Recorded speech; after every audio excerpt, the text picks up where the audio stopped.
afternoon, everybody. Thank you. It is 1:22. We're 22 minutes late starting. But we want you to know that we honor your time, we respect you, and therefore we'll go ahead and get going. My name is Darryl Rouson. I'm the state senator representing St. Petersburg and Tampa in the Florida Senate. My district includes Tampa and St. Petersburg. Before we have our welcome by Ms. McMiller, we're going to have a word of spiritual requests by the imam.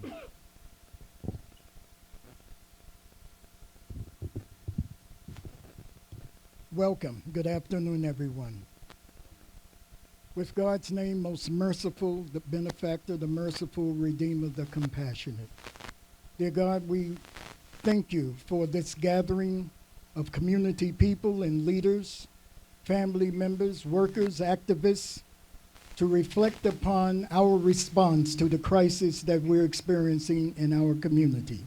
Dear God, we thank you for these delegates, these legislators, to take their time out of their different counties to spend time here in Fort Myers to show concern for how we are faring in this area and what can they do from the position that they're in. Dear God, we thank you for the unity that we have experienced here in Fort Myers in serving your people. And we are grateful for the resources that have come far and near to help families to alleviate the pain, the suffering, the discomfort of so many. We're grateful. Amen. Thank you very much.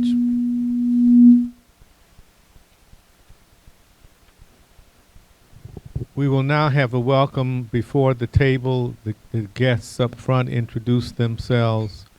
We'll have a welcome by Jacquelyn McMiller. Good afternoon, everyone. My name is Jacquelyn McMiller, and I'm your former mayor for the city of Fort Myers in 2020. And I wanted to thank every single one of you for coming here. And please help me to make sure I don't cry. Because everyone that have taken the time out of their day to come and hear some of the things that this Dunbar community, the disenfranchised communities all over Lee County, that means that you love us. That we may not be related by blood, but we are related no matter what, through being God's children. So I want to thank everyone that have stuck and taken the time out of their busy schedules, our legislators, our elected officials, because the important thing is there's no lines now. People are suffering. I've been all around this county and I've seen it, I felt it. And I want everyone to understand that we are here. They are here, FEMA, the senators, the representatives, they are here to help. So without further ado, I want to say thank you. And I would like to introduce Mr. Abdul Haq Muhammad to introduce each one of our delegates and our representatives that you, the people, have elected into office.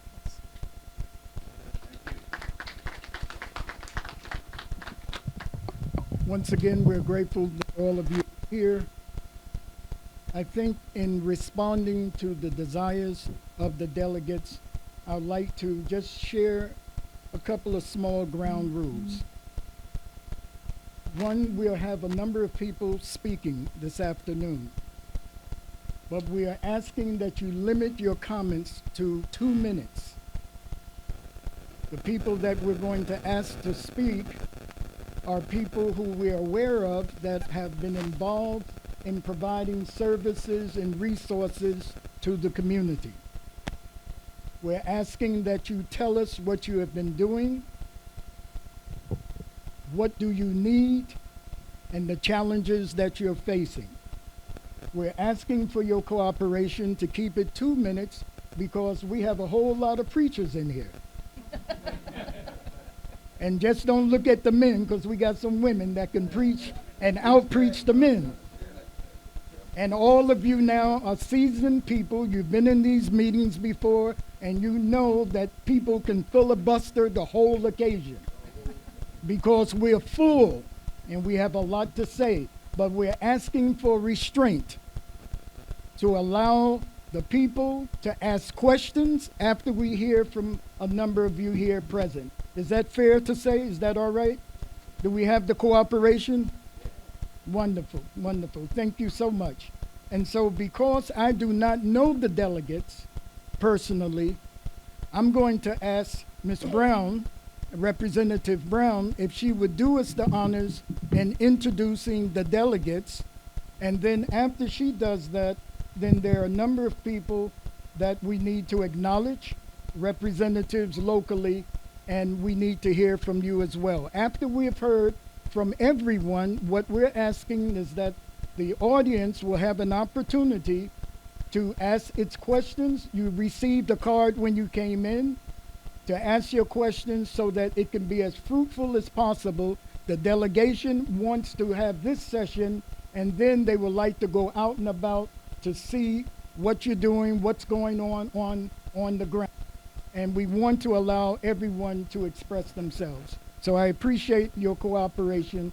At this time, we'd like our sister, Ms. Brown, if you wouldn't mind helping me with the delegates from out of town. Thank you. Absolutely. And good afternoon, everyone. And thank you for being here. I am State Representative Camilla Brown. I am serving in the Florida House of Representatives, representing House District 45, which is actually located in the Orlando area. And so it is indeed a pleasure to be here with you and to hear some of the voices and concerns of this community, and to see how we, as the Florida Legislative Black Caucus, can help. I serve as the chair of the Florida Legislative Black Caucus, and to my right is Senator Darryl Rouson, who serves as my vice chair. He mentioned which area he represents, but he's out of the St. Petersburg area. And then we have here Democratic leader Fentress Driscoll of the Florida House. She serves as our Democratic leader, but also in our Florida Legislative Black Caucus. She represents District 63 in North Tampa. And we have here to my far left one of my senior members in the House, Representative Patricia Williams. She represents the Pompano area of Broward County, various areas of Broward County. And so she is here also with us. To my right, on the other side of Senator Rouson, is one of our former colleagues and former member of our State Legislative Black Caucus, Congressman Byron Donalds. He represents District something, 19. but 19.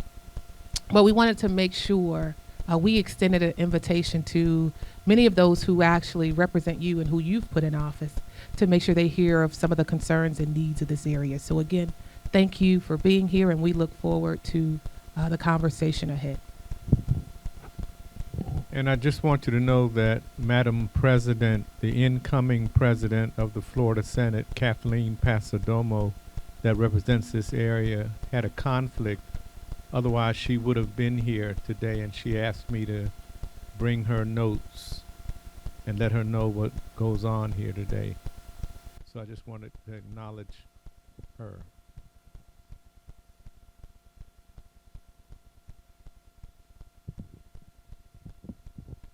Good afternoon to the community. My name is Kim Guillory. I'm a civil rights advisor with FEMA, and I will give you a brief explanation once we conclude our program on how we, FEMA, are here grassroots to ensure that you, the community, are protected. My name's Jeffrey.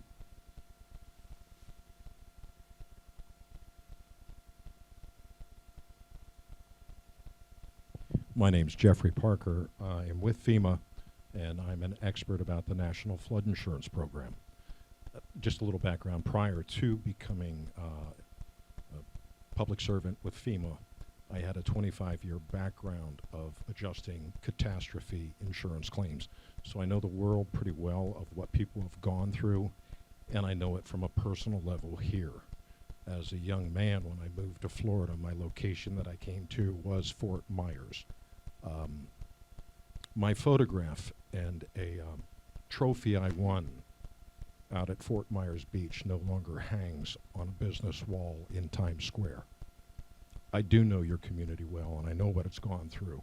And so as an expert about disasters and floods, I'm here to answer your questions and to provide you with information that I hope will create action in trying to protect against the inevitability of flood occurring again, whether it be hurricane related or just these heavy rainstorms that seem to fall, fill our streets, fill our drainage swales that may need a little maintenance and upkeep to better prevent the flooding.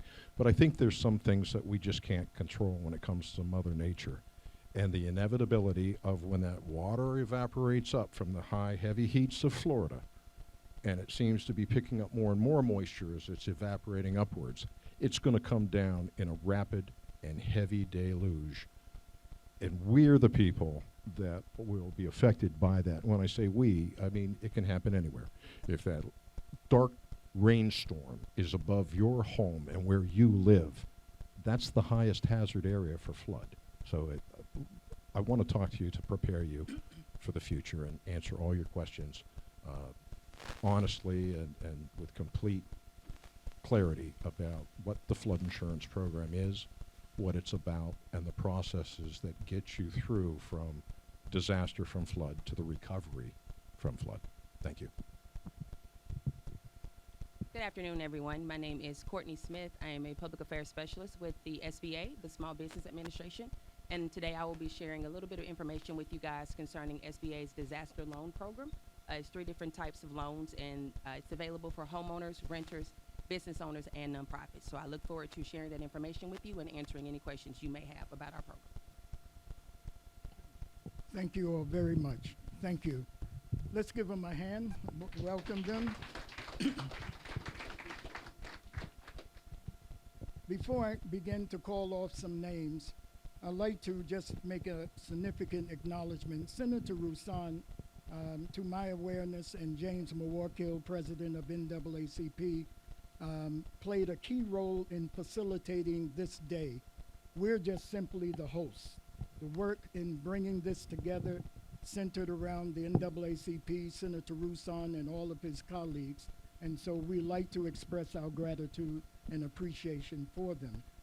If you have a flyer, I'm going to try to follow as much as I can, and I may go out of order a bit out of respect for positions. We like to hear from Councilman Johnny Streets, who has been a long-time servant in this community, followed by Councilwoman Teresa Brown Watkins, I believe. Is she still here, Teresa? Okay, wonderful. So I'd like if we can start with Councilman Streets and then Councilman Watkins, and to give their overview as to what's going on and what they see.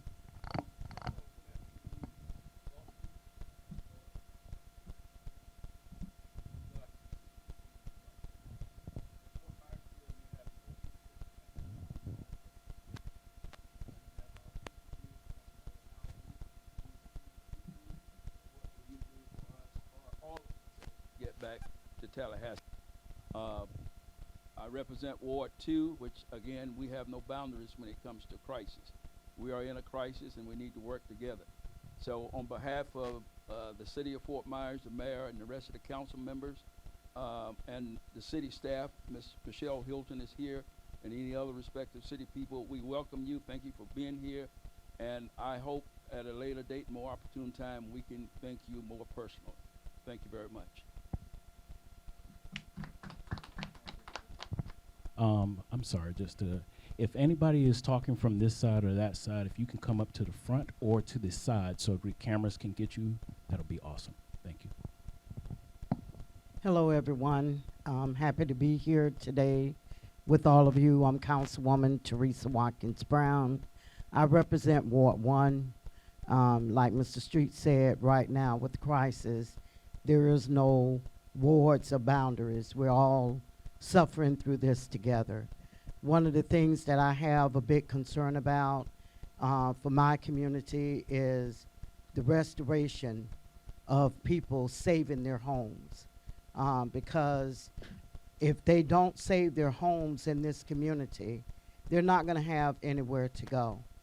So making sure that they have the resources in the community where they can either rebuild or rehab their properties is going to be something very important for the Fort Myers community. So I have a great concern that the resources come so that can be done. And I too would like to thank all of you for being present here today. And I just continue to look forward to working with each and every one of you. And I thank you for taking the time for being here to listen to the concerns of our community. We need your help, and we need to be able to help them to rebuild their communities. Thank you. Moving forward, those who are making comments that is from the audience, I'm asked that you please use the mic on that side or the mic here. If I'm a little challenged vertically, but if you're in my zone, this is a good mic. If you're a little taller, that works for you. But both mics are adjustable. I would like to ask to come up is Michelle Hilton, the director of CRA here in Fort Myers, followed by Pastor Ford and Pastor Givens. Pastor Ford and Pastor Givens have been doing an excellent job in reaching community with resources. We like to hear from them. So with Michelle, CRA, followed by Pastor Ford and Pastor Givens. And before she comes up, if we can get everyone to silence their phones, I'd greatly appreciate it. Thank you. Good afternoon, everyone, and thank you, our elected officials, for being here to hear us. Thank you, members of the community, for being here to participate and share your concerns. As the CRA director, we have just really been trying to get resources to the individuals that need them. Happening right across the street right now is a resource village where we brought FEMA, banks, mental health, medical health, all different resources to one place so that our community that is impacted and not having access to transportation or whatever it is can have that resource. We also need assistance, as Commissioner City Councilwoman Watkins Brown stated, to help our underserved areas rebuild, rehab their homes. This is going to be a great concern. As you know, housing and affordable, attainable housing has already been a huge issue. And so we are seeking your assistance to make sure that the resources come down to help provide the short-term as well as long-term housing for our citizens. And we'll appreciate any support we can get towards doing that. Thank you so much for being here.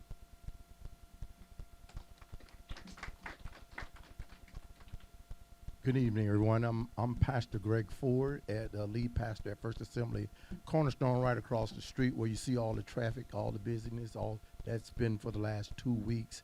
We average 2,000 plus meals a day to the community, as well as 3,500 families being served daily. So we do that, and we stay on the ground. As you see, these lines that go for 5 hours all day until we get tired or we can't take no more. But we're doing what we can to impact our community. We know food is an urgent thing. Hot meals for some is something that they need.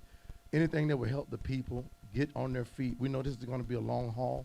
This ain't going to just be over in 3 months. We know this initial wave is going to be something that we're doing pretty good with that. But now we need to move into the neighborhoods, go from house to house, check with our elderly, check with the people, see where they are. A lot of our people are uninsured. A lot of our people are not prepared for these type of events. And so that's why the church, all of our churches in the community, have to step it up and get out of the church, and let's get on the streets. Let's get on these doors and neighborhoods and check on our people. saved or unsaved, they're still our community. So I've just asked that, hey, somehow or another, thank God for Mr. Gibbons and Mount Hermon and the NAACP, all the agencies, Quality Life, all of you have been working alongside, praying and helping us do what we need to do. But this is not over. We're a long way from over. You know, this probably getting into the end of the year is going to be a struggle for a lot of people. Thanksgiving will be different. Christmas will be different. So let's step up and try to make it better for everyone. Thank you.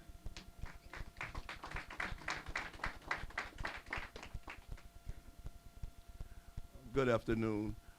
My name is James Gibbons, the pastor of Mount Olive AME Church. And let me start by just saying thank you for your presence here today. I have a lot of accolades I need to give. I'm going to start with FEMA, who has been very helpful with the site of Mount Olive. They are yet on the grounds right now. They'll be there hopefully through next week, but we know it's confirmed until tomorrow. For those persons who are in need of assistance and filling out your applications, we worked real hard, and I can't overemphasize that, how hard we worked to make certain that that mobile would be in the center of Dunbar. We also want to thank those who have embraced us as it relates to the city officials, Councilwoman Watkins Brown. I always want to do it the opposite way. And also Councilman Streets, and also Mrs. Michelle, who has been very helpful to us, even with our overflow, and making certain that our supplies are yet there. People are yet calling, wanting to know when will you be giving out more supplies. Well, we have had a plethora of supplies from our connection. In AME Church, we are a connected church. So we're not just one entity. We are all over the world, and because of that, we've had the 20 bishops who have assisted us in making certain that the supplies are here. People are still calling about cleaning supplies. We have a lot of cleaning supplies. However, as Pastor Ford stated, we are yet human ourselves, and we have our own residents that we must care for. I have something wrong with my neck right now. I know it's stress, but anyway, we have to take a break every now and then. But we will be up and running on tomorrow after church. We have a football team is coming tomorrow, and they'll be here at 8 o'clock just before our worship start, and they will be grilling hot dogs and hamburgers for the community. And at that time, we will be giving out more supplies. Right now, you can get ice. Right now, you can get water as much as you want. That's why we're here. My main concern, too, one, the seniors. That's why I want the mobile here. They do not understand, and they do not have the tolerance to be on the phone, press 1, music, press 2, music. Then after a while, you hang up on them. That is not what we ought to be about. We need to revise our system. I know it's good to have the technology and things of that nature, but when a house is leaking and they've put all their years and hard work in their residence to be told to be put on hold, no one has time to be put on hold. We need to find out a better way to help our seniors. Secondly, our young folk, our children. You might not believe it, but it's a trauma experience for these young folk. Mental crisis counselors are needed right now for these children because they're going through things that we don't understand. They don't understand. So we need to make certain we have people on the ground to be able to interact with the young folk. My folk right now are making packets with coloring crayons and all this stuff to help the children to be able to get back to normal, because if the home is destroyed, guess what? The toys are destroyed.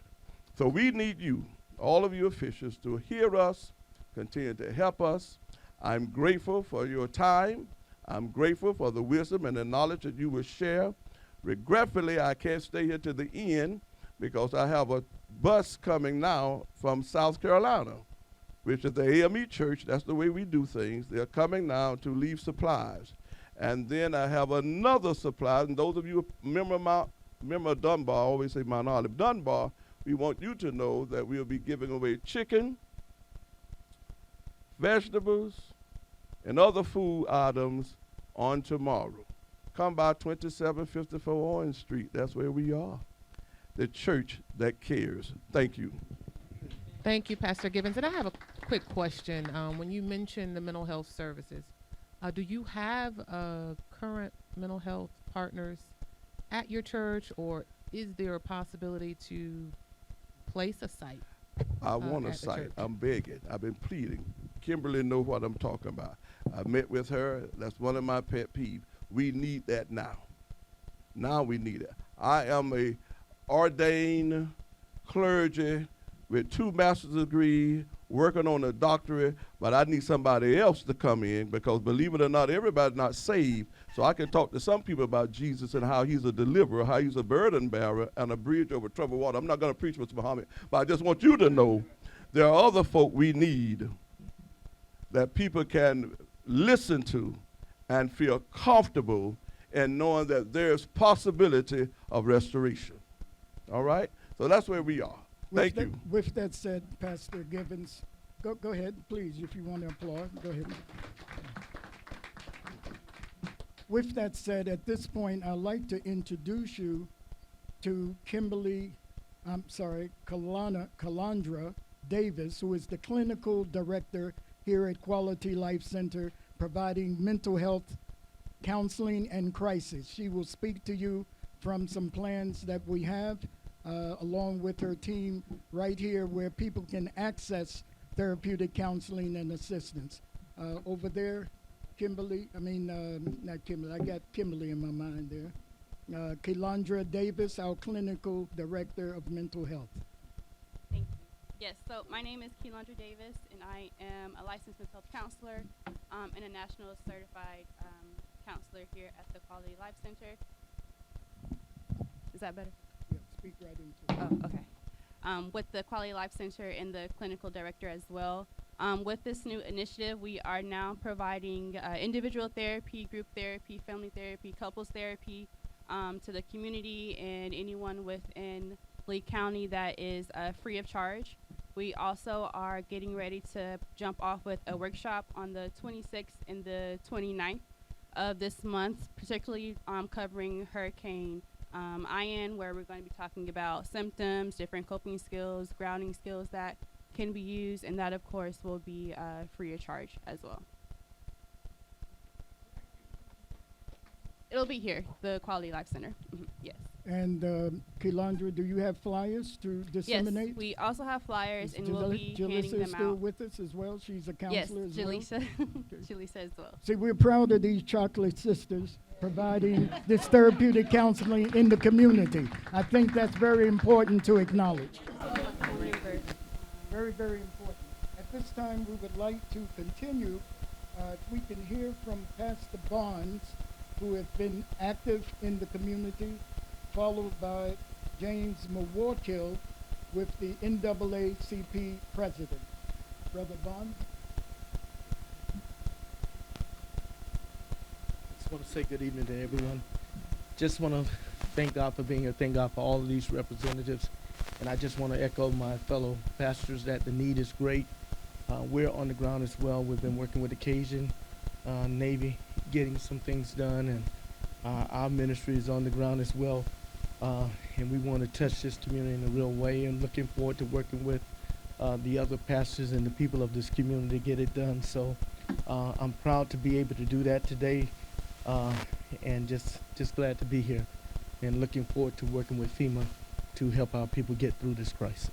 God bless.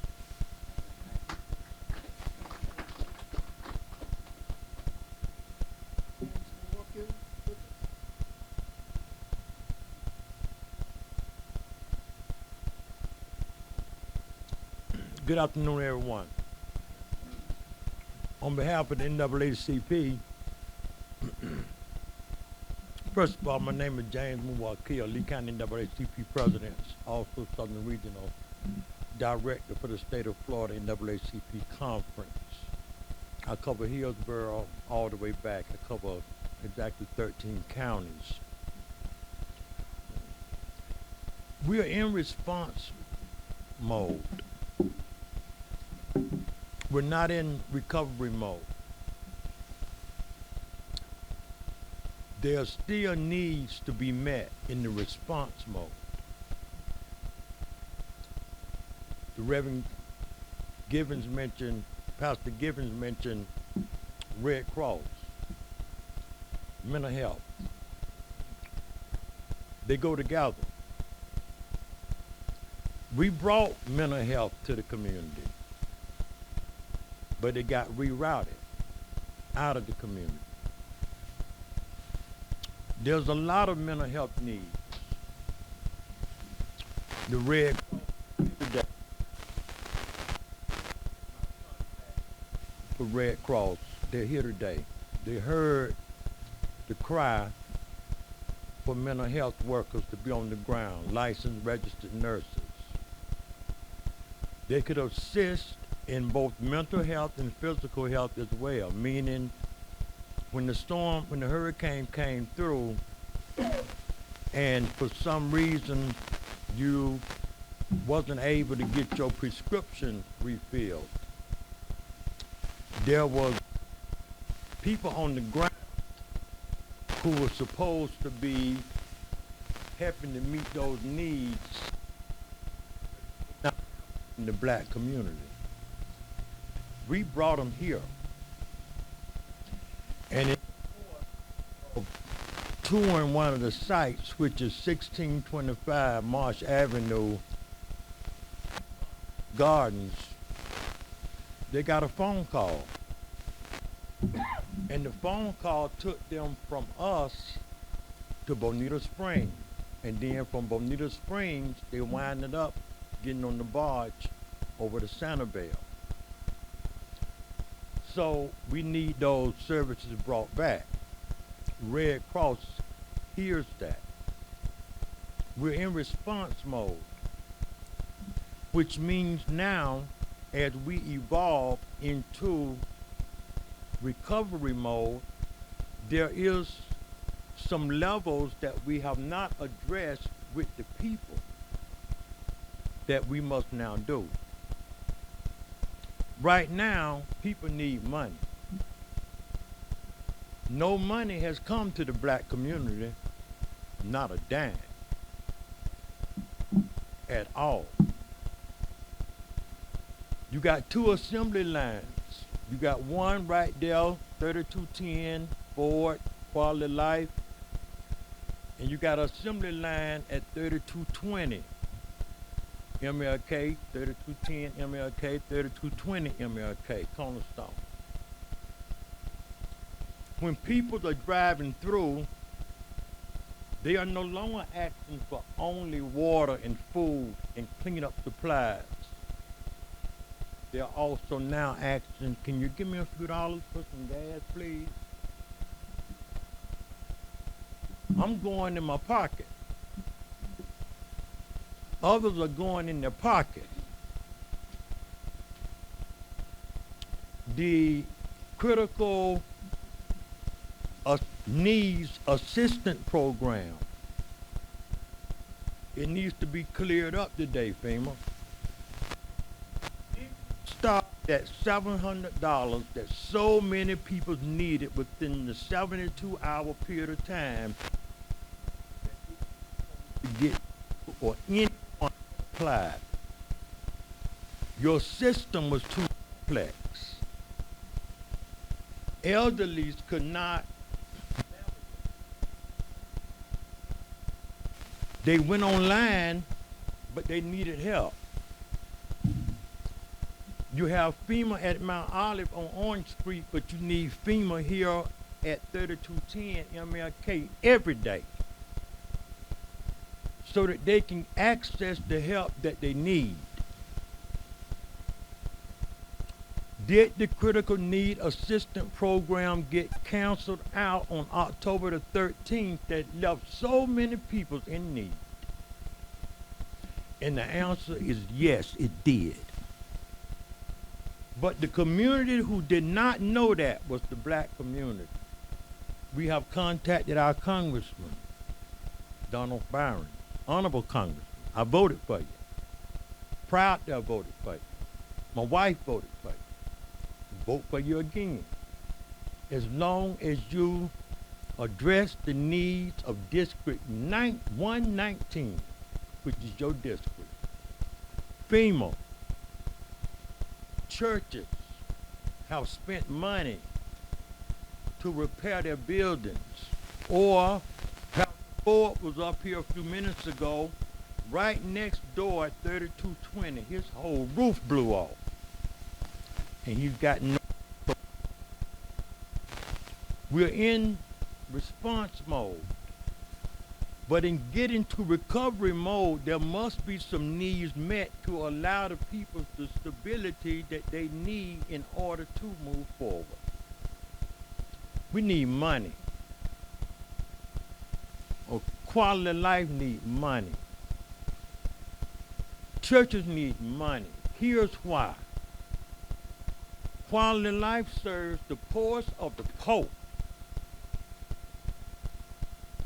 as well as stars and others, and the churches.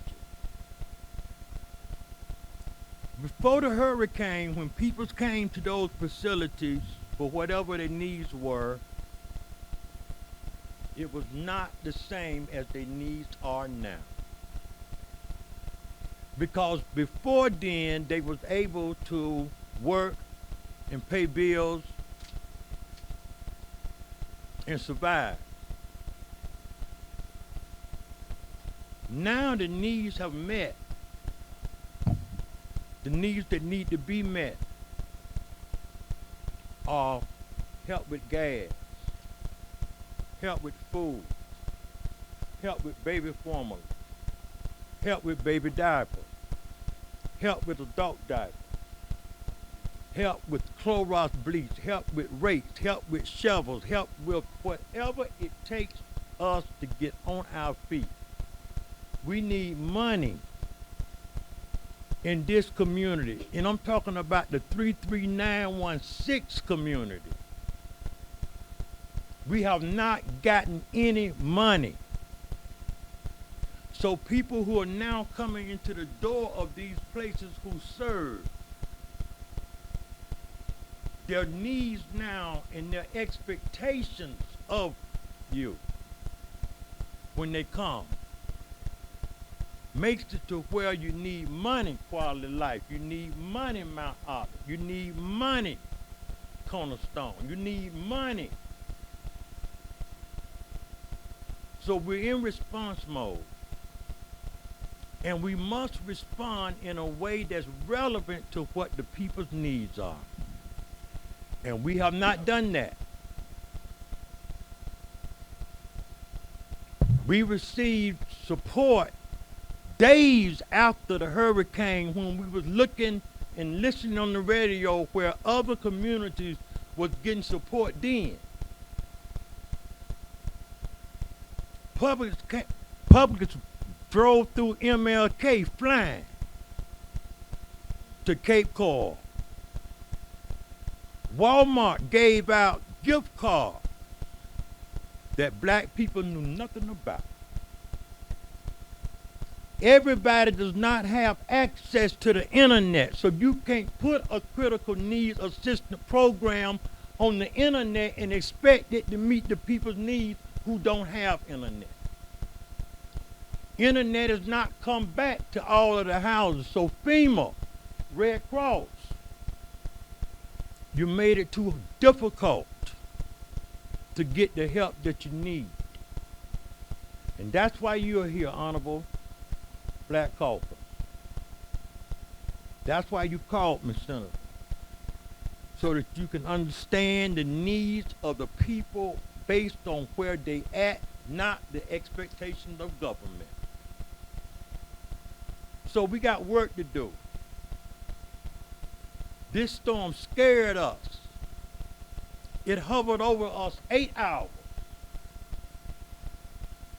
And if you lived in Lee County in that storm, when it came over land, there was a point in those 8 hours that you began to doubt whether you were safe or not, wherever you was at. so we're not back on our feet. We need your help, Congressman. Dunbar community has been neglected. We should have been had funds here for the people. And we don't. And that's why this is necessary, because we need your help. But we're in response mode, on our way to recovery mode, which means when the money comes from the federal government or from the state, make sure the money get to the businesses to rebuild their businesses and open their businesses back up and put people back to work and hire people to improve our overall economy. And I'll end with this. Government, we can use this disaster for economic development. The economic development must not just be in Sanibel, but it must be also in the black community as well. When we get into recovery mode, state, federal, rebuild businesses that's been hit hard in our community that has not yet opened back up. We got work to do. Thank you.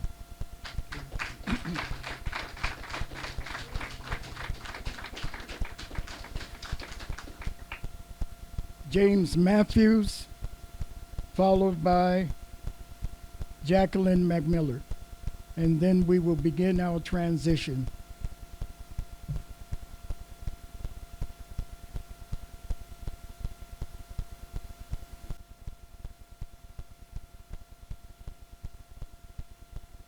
Well, I think James Muwakkil spoke for his time. Ms. McMiller.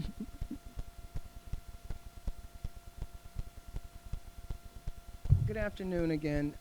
One of the things that Mr. Muhammad wanted me to share, and I really wanted to share, is that when the day after this hurricane, I have relatives in Harlem, and the day after this hurricane, my cousin called me and she says, Jackie, we're underwater. And at that time, I got on the phone. God has blessed me to make contacts through this whole thing that I went through in 2020. And I'm going to tell you, when I got on that phone, all of these people that's sitting before you, they started making phone calls. And this is why they're here. Just one phone call, 2 phone calls. Now we're on Zoom calls. They're determining what needs to be done. So when they called me, when my cousin called me, I said, I'm on my way down. The day after this hurricane, I went there. We waded through water, thigh deep. The homes, I spoke to the people, because one of the things that I told the representatives here, I'm on the ground. The residents here are on the ground. We need people on the ground. If we don't take care of us, we got to do is start here with us. So when I got on the ground and I saw all of the things that was going on, I spoke to a man, knocked on his door. The water had started receding. I met with an agency that was there for recovery. So they're finding and searching for what? For bodies. And I hate to be, but I want to be clear as to what I saw. They're looking for bodies that were swept out with the tide, with the surge. That was in Harlem. That was in those outlying areas from the beach. I got in my car and I drove around Harlem Heights, Dunbar. I live in Dunbar, all the way down to Moore Shores, even through Alva, because I wanted to see the impact, because every single neighborhood had different impacts, had a different type of impact. But the most deadly one that I saw on our mainland, not the islands, because we weren't able to get on there, was the water. I met with a gentleman that actually climbed on the roof of his house because the water came in so fast. And it was explained to me that they swept that wave swept them out. I met with a mother yesterday with Representative Diane Hart. She lost 2 boys in this hurricane. So we all have suffered. But one of the things I wanted to share with you, a couple, one of them is we need a central location, a central place where everybody can get to and say, we know, and then that information will be disseminated to each one of these churches, because our churches, our faith is the crux of our community. So if we can get a central place to start that, and this is feedback from everybody I've spoken to throughout the community. They're tapping me on the shoulders. They're calling me. They're, all of this, because I'm out there. They want to know where they can go to make sure all of this information is a hub. So that's what we need to start, but we need to start it in our community. We see what we need. So the only people that will know what we need are the people in each one of these communities. So we need a voice for each one of these communities to say, hey, I'm gonna take the responsibility, y'all bring me the information, and I'm gonna get it to these people where we can make one place where we can get that information out, okay? The decimation that I saw was incredible. Harlem Heights, Lehigh Acres, a lot of people thought Lehigh wasn't hit that hard. There was a lot of flooding, and everybody that knows Lehigh, there's canals. That's where those 2 young men lost their lives because they didn't know how deep the water was. I spoke to the mom. There were 14 cars underwater in Lehigh. Why? Because of the drainage. There's no drainage there. So we're talking about Brook Hill. That's right in the heart of Fort Myers. They were very similar to Harlem Heights. They sit in a bowl, and all of that water came out. I drove through there. People are in need. Everything that they own is out on the sidewalk.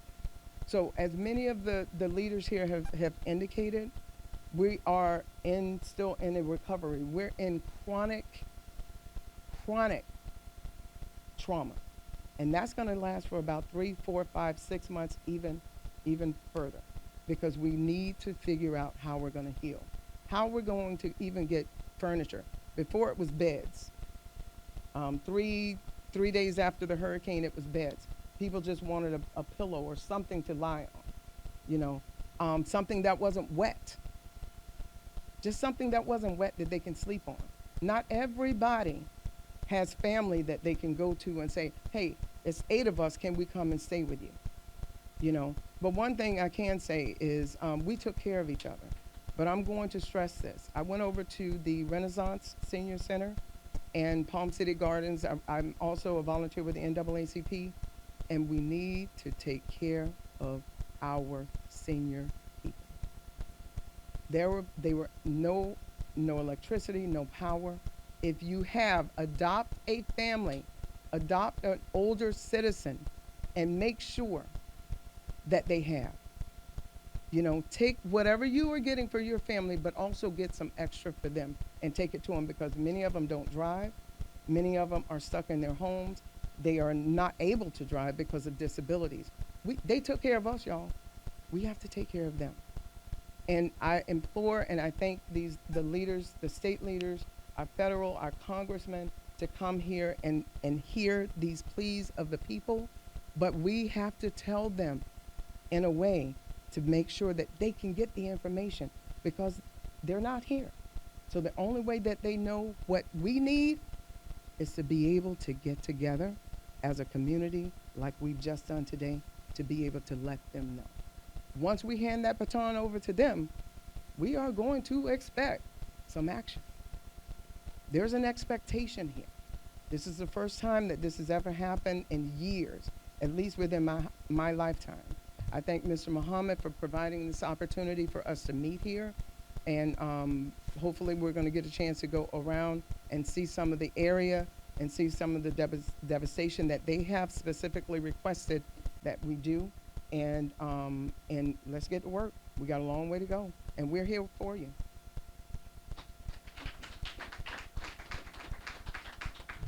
We have our final presenter before we move to the next phase.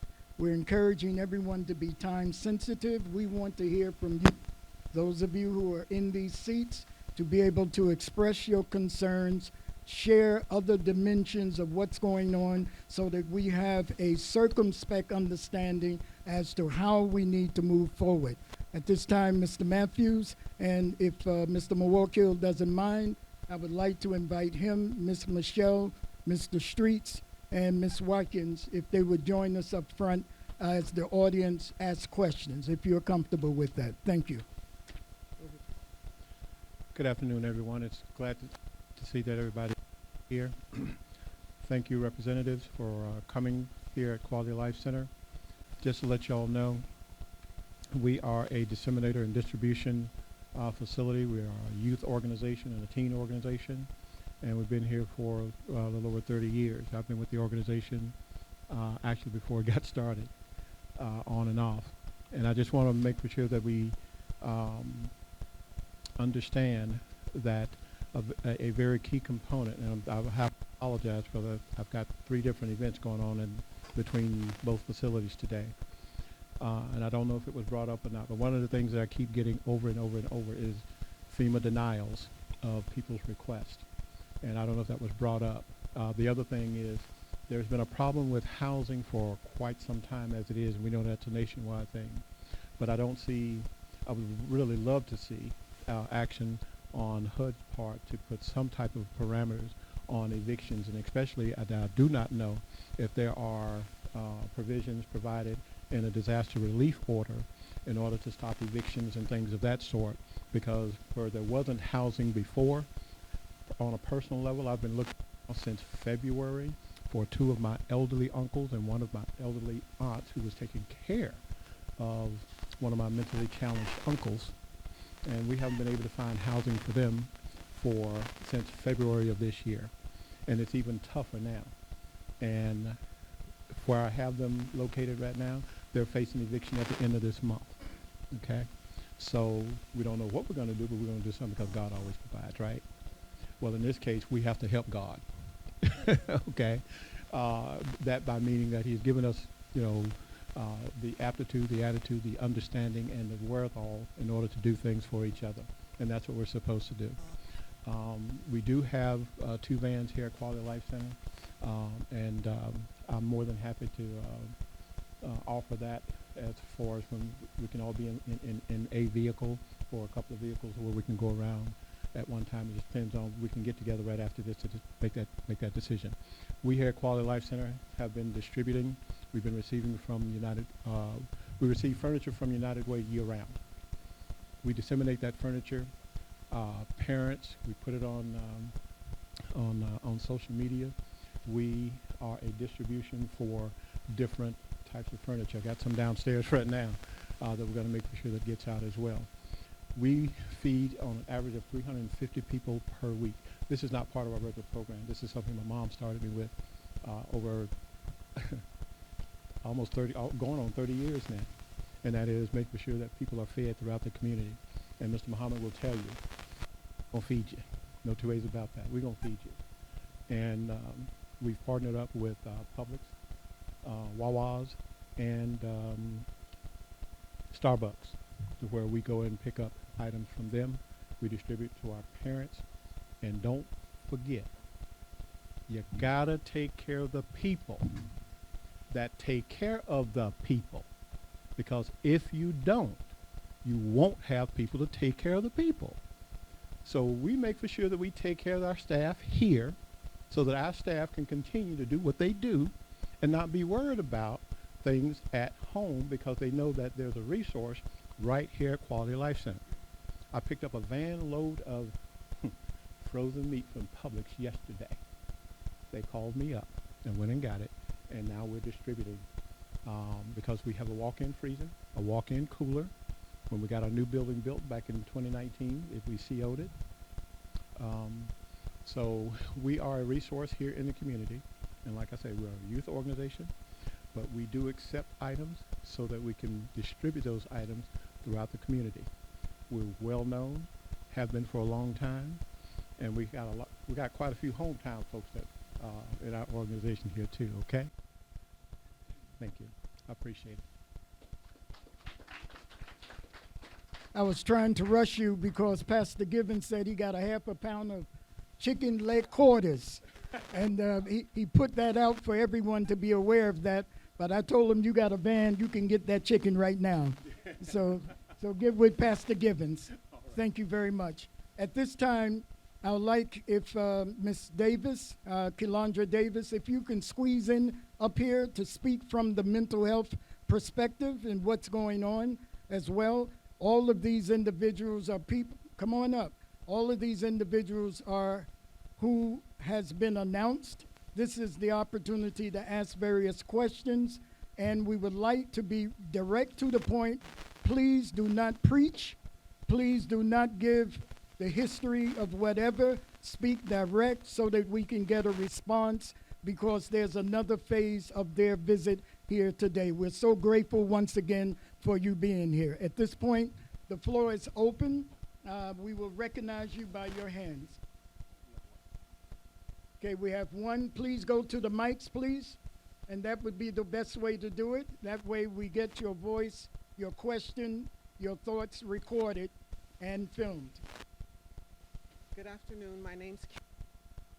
I'm advocating for the 700 brown and black and disabled people over at the Hurt Center. I'm also at the Hurt Center. Thank you. I'm 5'11". My question is, why have we been forgotten? I want to eat good just like everyone else wants to eat good. The Red Cross has been there. I don't want to speak anything negative about the Red Cross, but I personally have been asking for shoes, diapers, pull-ups, lotion for my skin type, hair products for my skin type. We are sleeping on cold, wet hockey floors. The people are starting to panic because the arena wants their arena back. They need to proceed with their hockey practice and their hockey games. I'm just a girl. I'm just one girl. And so I thank God for using my voice. And what I did is, as one of them said, borrow $2. I borrowed $10. I went to the FEMA Center. I got in front of CNN, who I didn't know was CNN, and I said, Miss, can I just have your ear for 2 seconds, please? Just hear me as a woman. I said, I'm advocating for the people who don't have a car, who don't have a bicycle, who don't have a voice, who may not have finished high school, who may not feel comfortable speaking in front of you. Please hear me. This is starting to feel like Katrina. We're over there, nobody comes. And when they do come, they take their photo op, they smile. The lieutenant governor has been there. I took a photo of her, I asked her these same questions. She said, Kimberly, we hear you. I have been calling them and calling them. Melanie Griffith with the D something, I've been calling these people. I've been saying, hey, me and the 700 other people. Yet nobody has come. And so what I'm challenging and asking is, we can caravan all of us over there. We can caravan together. You guys have the power. I don't. I'm just a girl. I have 1 million photos in my phone. I have 1 million videos of the inside. I promise you, Miss Mayor Lady, you would not want to sleep in there not one night, let alone 15 nights. So we're 15 days in. Where are my shoes at? Why are these babies running around with no shoes? These are our children, black and brown. Why are these disabled people walking around not getting properly changed? The American Red Cross is there. I have spoken to them very kindly, very politely. I have asked them the same questions that I'm asking you. Excuse me, I don't want to eat pork, beans, and sausage again. I want to eat what they're eating over there in the white community. I want to eat good too. I would like to sleep good too. Why doesn't this little boy have on shoes? I mean, I'm repeating myself, but I'm asking you guys to help me, to help them. I'm also in the system. I got denied by FEMA. I'm borrowing $20, going back and forth, advocating for these families who don't have cars, who don't have money. And so I'm like, excuse me, sir, could I borrow $10 to go over there where I know the news media is at so that I can speak for the other people? I think I said it all. Sorry.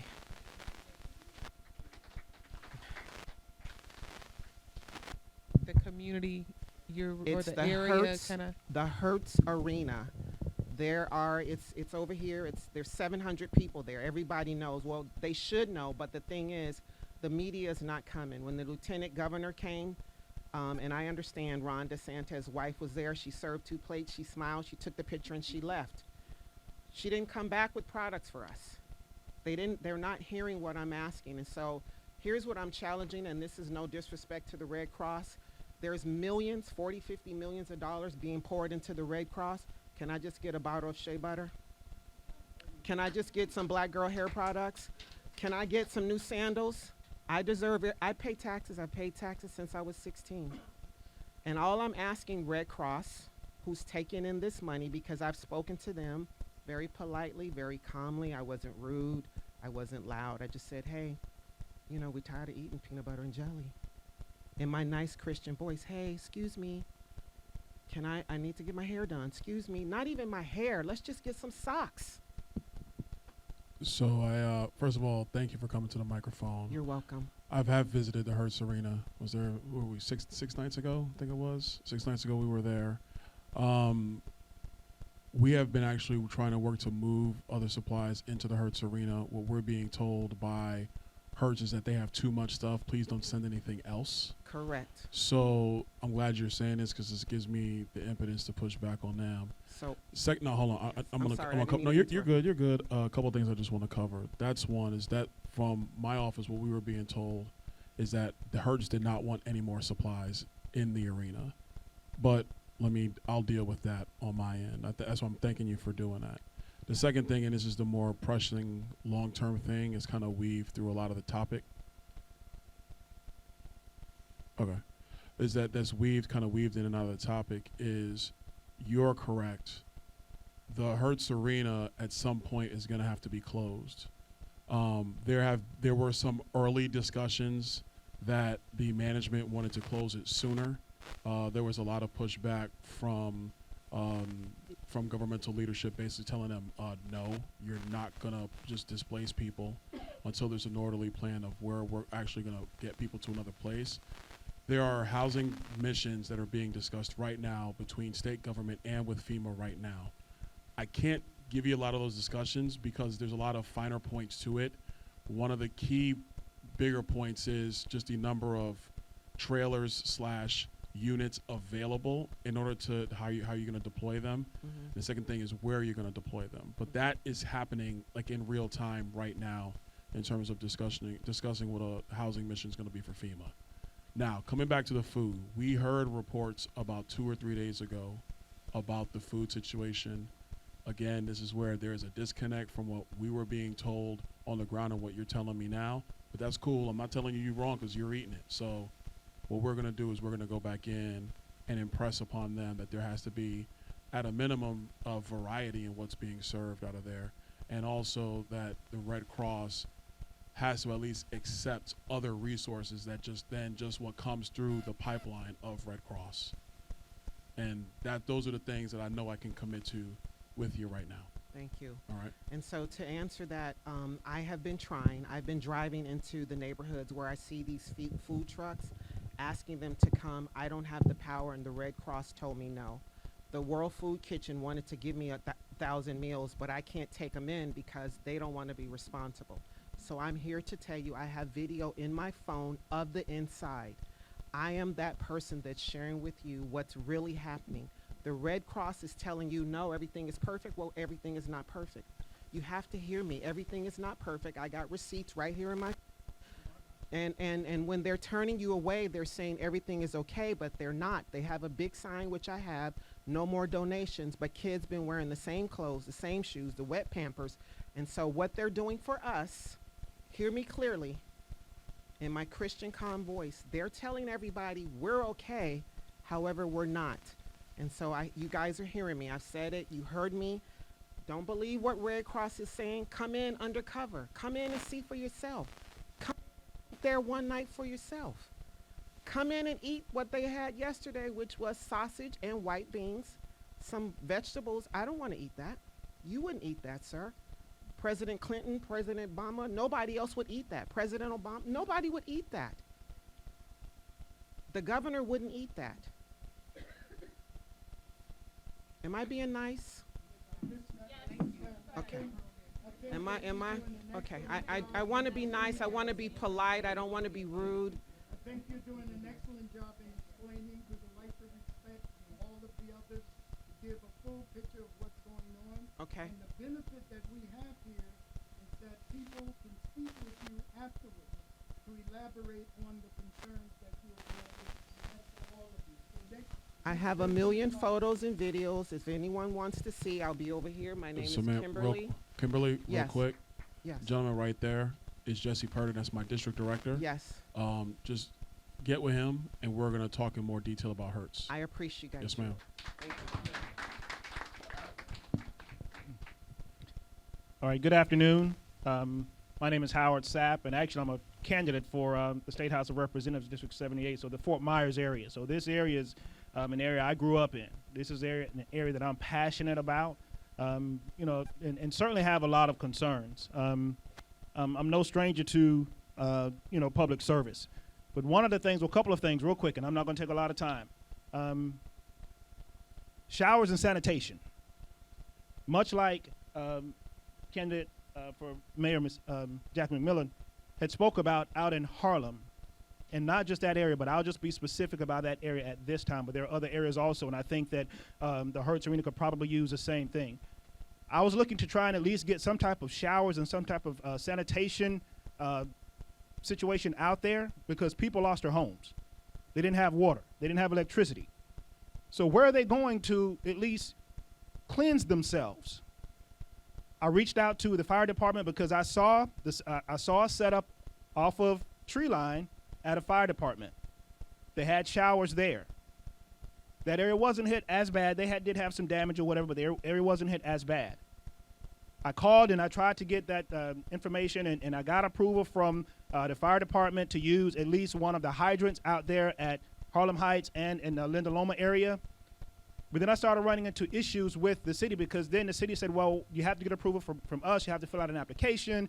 It has to be approved. We have to put a meter out there and all of these things here. I mean, okay, so now I'm running to the red tape trying to at least get some help for the people that are out there. They lost everything. They don't have a home, or at least not something that is sanitized that they can at least cleanse themselves.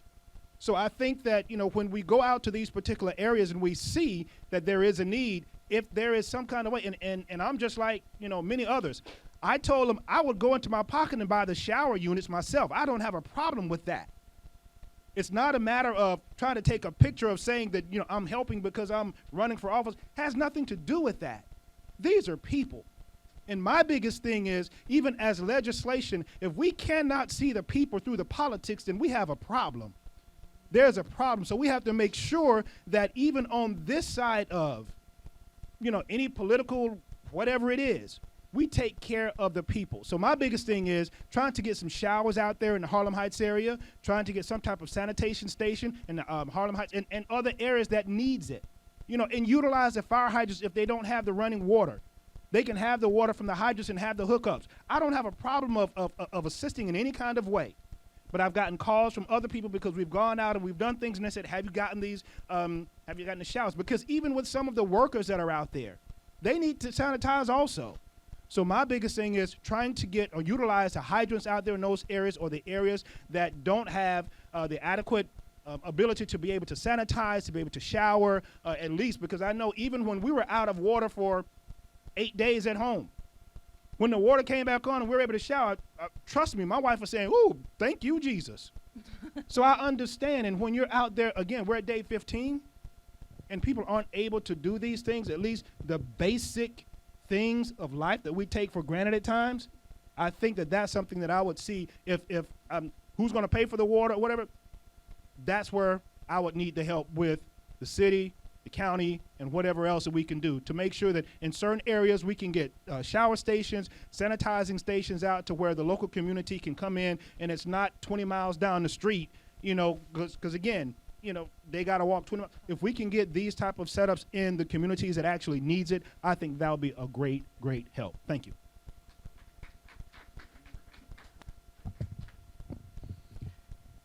So, hello, everybody. I'm Dr. Cindy Banier. I am actually but I want to say first and foremost, thank you for coming, and thank you for acting so quickly to help our residents here in Southwest Florida. This is about people and not politics, so I just want to say that first and foremost.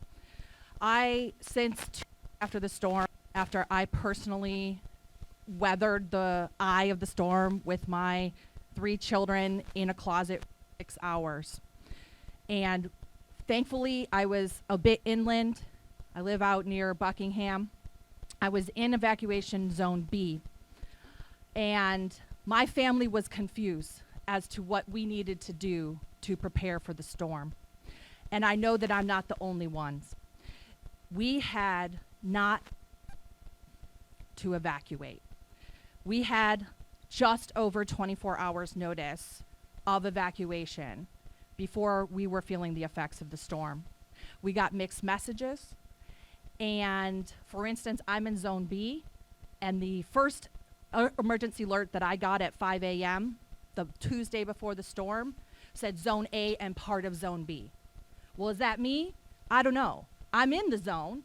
The map said that I was there. I called 211. They said I was there. The news was something different. What's on the county website was something different. So it was very confusing to know whether or not my house was in danger and my family was in danger. We did not receive another emergency notice until 3:57 p.m. That included all of Zone B and then some of Zone C. So again, confusing. Who's in Zone B, Zone C, should all go. But at this point in time, it's 4 p.m., storm's coming in. There were tornado watches at that time. We were told to shelter in place by later than 8 p.m. All back the safest ones at that point in time, the eastern roads, were backed up. You could see when you looked at the maps. I didn't have money for a hotel. I didn't have friends on the East Coast. What was I supposed to do? And I know that this situation was not unique across this area. I think that so many of us were not properly informed about the dangers of this storm. We let our pride of being Floridians get in the way. We did not have the leadership to tell us the right information. In fact, the Lee County Commissioners leading the emergency response did not follow their own emergency management plan, which would have evacuated us earlier. It goes back to what my friend Howard was saying. People would rather look good than be good. And we have a situation where folks had to put themselves in danger, where people lost their lives. And we, to this day, have local leaders that are too busy trying to look good than to let people know what happened. It is my understanding that, and I have been watching, there has been very little transparency around the number of minutes, the number of people who are missing, and the number of people who are dead. And I had even heard that there were still over 600 people that the sheriff's office has not investigated the well checks that were happening during and after the storm. So I am asking for continued investigation into what really happened here in Lee County in terms of the evacuation and the loss of life and the missing, and to make sure that people, if they acted without appropriate responsibility, are held accountable for those missing and those who lost their lives. Thank you.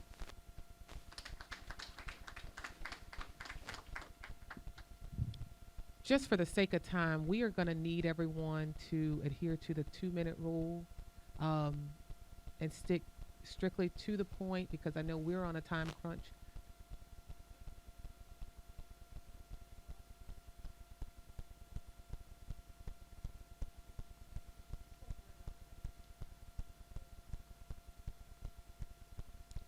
Thank you. Thank you all for coming. My name is Karen Watson. I have 2 things, and it's going to be very quick. First, there's nothing new under the sun. This is not the first time a hurricane has happened in Florida. What are we going to do about housing situation here?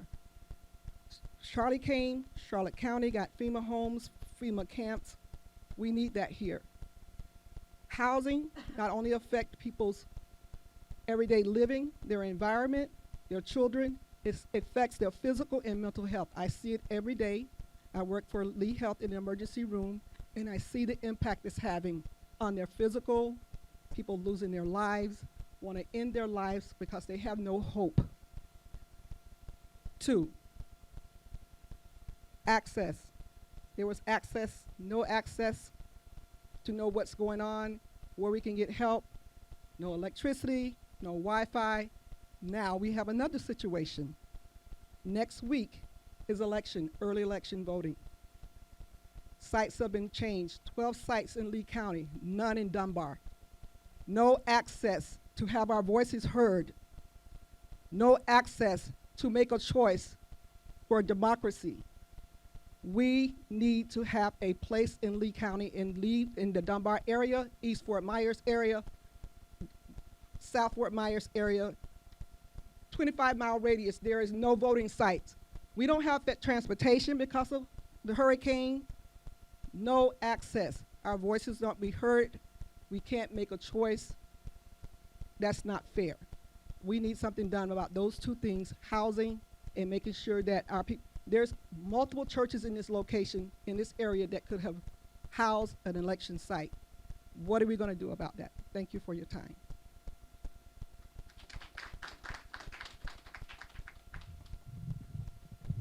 Hi, thank you all for coming. My name is Linda Claire. I'm here with my husband, Dr. Claire.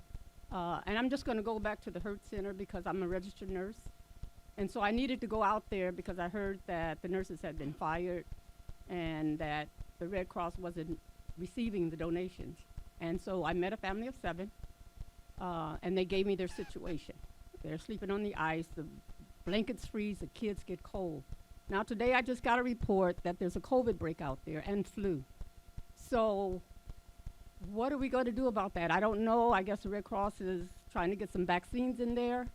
All these 7 kids were noses running. There was no tissue. We went out and bought everything they needed, the cold medicine. One little boy has allergies. My other point is that they're mixed in, and the homeless need to be housed. There's addicts out there. Last night we stayed a little later just to see some of the action. We saw people with glass pipes, people smoking weed. We saw dogs and cats running around, kids with no shoes. We saw all this, and it is true. But my concern is that these kids are exposed to possible abuse. If the parents are not watching, we saw a man with the 2 little girls, and we quickly grabbed the girls from the man. I don't know what he was trying to do or who he was talking to. So Ms. Kimberly has given you guys the big picture. I'm telling you that I went and I saw for myself. So we need to, usually they separate homeless. You don't know if pedophiles are in there. You don't know what's out there. And so it's a big concern. And so we need to look into that. Thank you.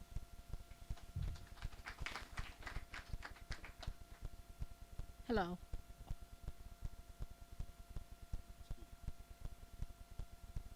Okay, my name's Cornell Bunton. I'm founder of EAS Inc. EAS stands for Everyone Has a Story. And we started earlier this year, but we've been moving very fast. We have incorporated some students from FGCU that have taken on our organization as a project because they see the need for growth to the youth's mindset. We have a lot of that are really confused, and we're helping as much as we can. Right now, we're working with over 400 kids. We even work with kids here as well at the Quality Life. And you've heard a gentleman said earlier, we need money here. We need money. Most of the people that work with my organization, everyone volunteers. We have individuals that are helping me along with myself. We're lending my organization money because we have yet to get any funding. My grant writer have written over 8 grants already. We're still waiting. But we're out here. Right now I have volunteers across the street helping Cornerstone feed all these people. We're out here every single day. I want you guys to know non-profit organizations, C3s, that are genuinely authentic about funding or to help other people. We're about help with a self-reliance for youths and a growth mindset for these disadvantaged youths. So I just really need you guys to pay attention to that. I have my youths, they're sending out emails, and I know they're sending out to all the big offices, because I've been CC'd on them, and I see it, but they're not getting a response. And I know these kids are getting discouraged. Like I said again, this is like a project for them. This is something that they want to write about, and they go to FGCU. So for you guys, I would love for you guys to take action on that. You know, whatever response it is, at least respond, so they know that you guys are engaged with what's going on in the community, and they're out there. They're out there and they're seeing what's going on. And right now, they're even fighting to get me a building, because they're saying all you're doing, because I go to all the buildings. I come here, I go to the stores, I go all the way to Port Charlotte, to Crossroad Hope Academy. No one give me funding to do that. That's all from my own money. So I would really love for you guys to pay attention. Check me out. EAS Inc. We line for disadvantaged to help with their mindset growth. So we ask you guys, please pay attention to what's happening. Yeah? Thank you. Hello, my name is Crystal Johnson. I'm a community advocate for children and families residing in low to moderately low income areas. I too am a low income family, and I just am very concerned about children who live in homes that receive minor damage. That's the word that's been tossed around, because their roof wasn't completely blown off, but there is rain inside of their homes, some beds, you know, clothes, and they had some loss. I'm concerned that as a severe asthmatic, I can't breathe. Children can't breathe in that kind of atmosphere. I'm concerned that there has been no response to many of these people concerning minor damages with leaky roofs, which we know can become an issue, and they got to leave that house. So let's put some things into action as far as preventive care. They're donating blue tarps and things like that, saying that you can come get a tarp. Well, who's gonna get on the roof? You know what I mean? These are little things that really matter. Grandmothers tearing down walls inside their house to limit the mold. Well, there are proper procedures to handling that type of situation. I'm not skilled. You know what I mean? So I just would hate this to overwhelm our hospitals more because of all this devastation. We need some response, as Mr. Muwakkil said. Yes, financially. I like a hot meal as well every day, but we need some more. These services that we've been receiving, they needed to be here back in February, okay? So we've been getting that, feeding the community and things like that. That's great, but we need more. Finances, money, and I live in 33905. That is Tice. That is a majority minority, Hispanics, blacks, white. It's very mixed, but it's a majority minority. So please think about us as well as Lehigh. Thank you.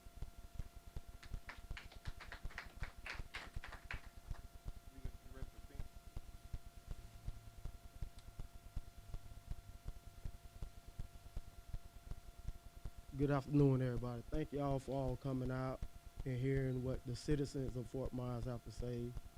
And before I go any further, my name is David Ruffin, meritorious candidate for Fort Myers, but it's, again, like everyone says, it's not about politics. And as Mrs. Claire, Dr. Claire and Crystal and I, we actually been to the Hertz Arena. You're hearing all these stories, but Thursday they removed all the elderly people from one side so they can play hockey. We understand their hockey games, they say they got to go on, and they want people out of there by the 21st. So again, we're here talking about the history, the details, the principle, but what action are our leaders gonna take so we can get these people housing like today, because the action is needed. You guys are here, and we can stand in here and talk about everything, about the history of hurricanes and what's going on, but it's a lot of stuff going on. Nurses are getting fired, people calling me and coming up to me, and people taking the donations, putting them in their cars and leaving. And it's ice cold in there. Like they said, it's actually, I think we're finna have another COVID outbreak in there, right here in Fort Myers, and something need to be done immediately. It's no need to be here talking about the history of hurricanes. We need action. Dr. Claire, we spoke with someone. He has 15 acres of land available, so you can get with Dr. Claire so we can get FEMA houses there to house these families. Because it's not just a family of 7 in there, it's a family of 9 kids. It's a family of 4 kids, and they're getting overlooked it. I just want to see action taken, and just let's help each other. That's what it's all about. Thank you for your time, and I hope we can see some action from out of you guys today.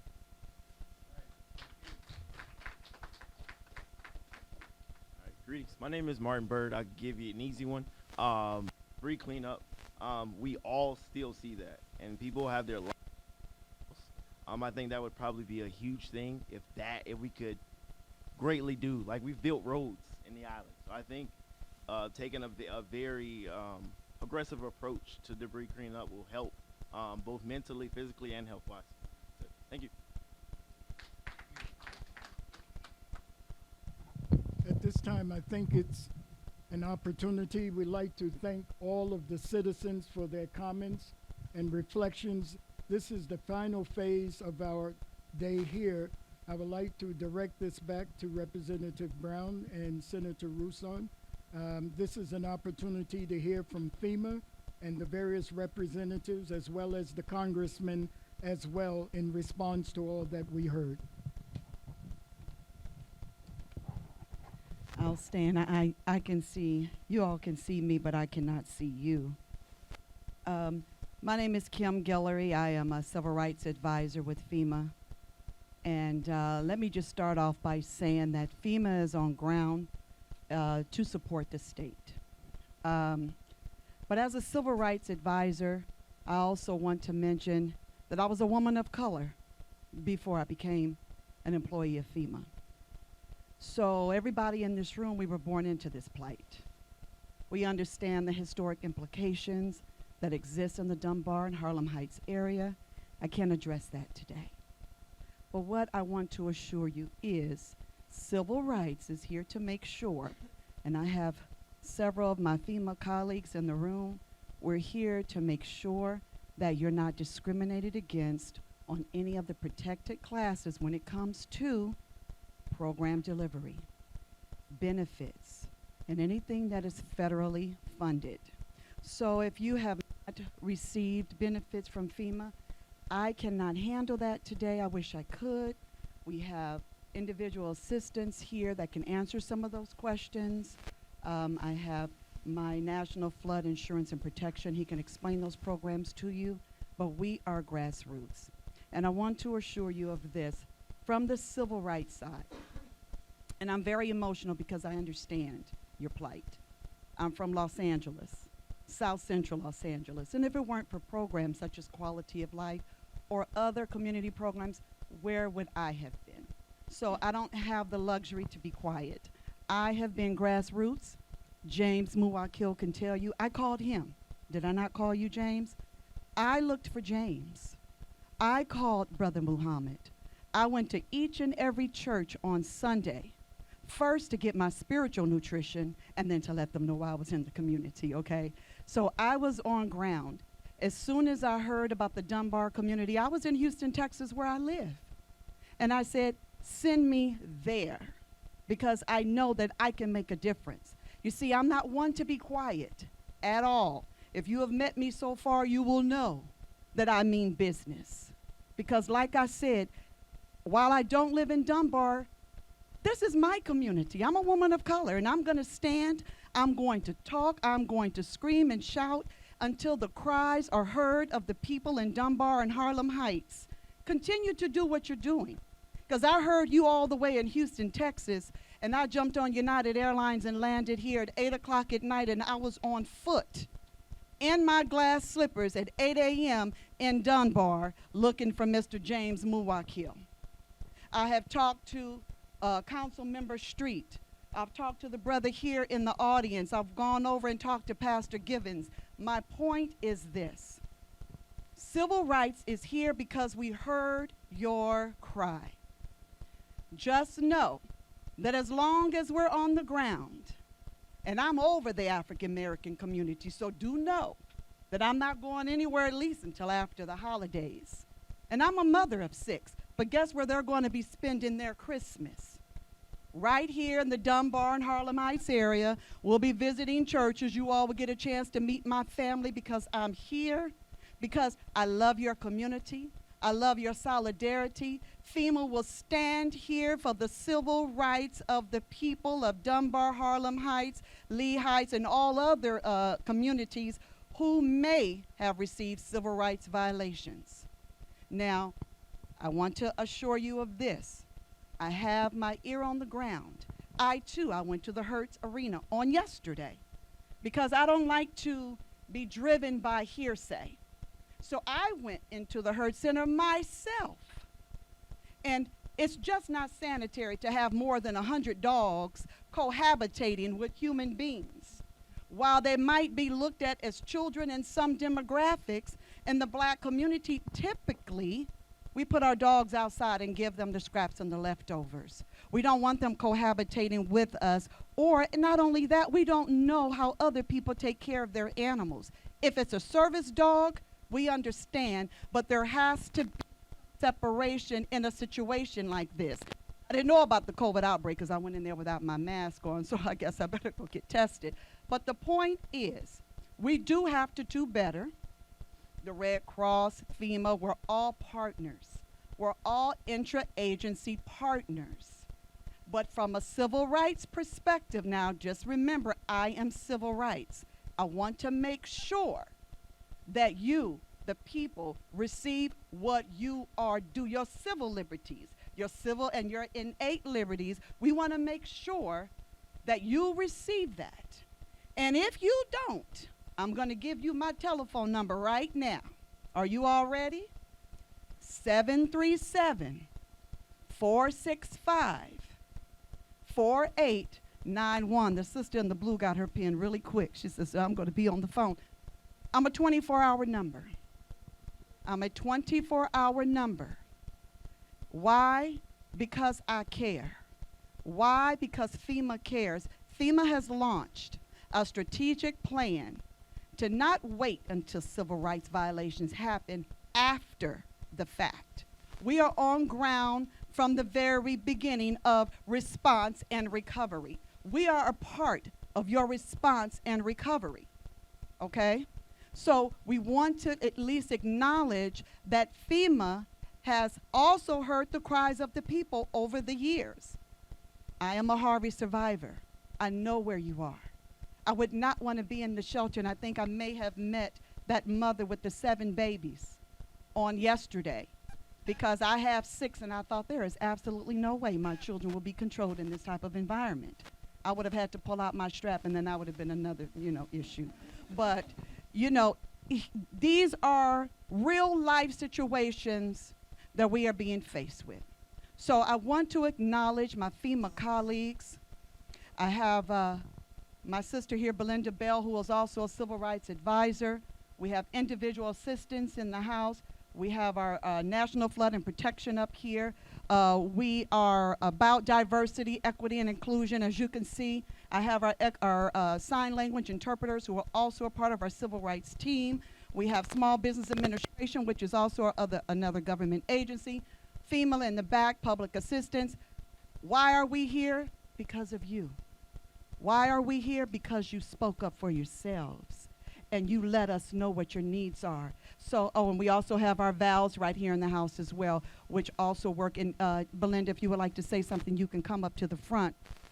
I get a little passionate because one thing, like I said before, I was a woman of color prior to, and I understand the historical implications of discrimination and other things that historically our people have had to endure.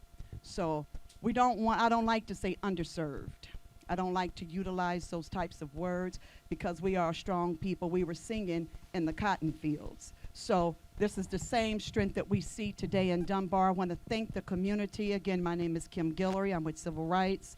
You can call on me anytime. While I can't make changes tomorrow, I can promise you I can take the word back and let your voice be heard, and I am loud. You can depend on me. Thank you so much.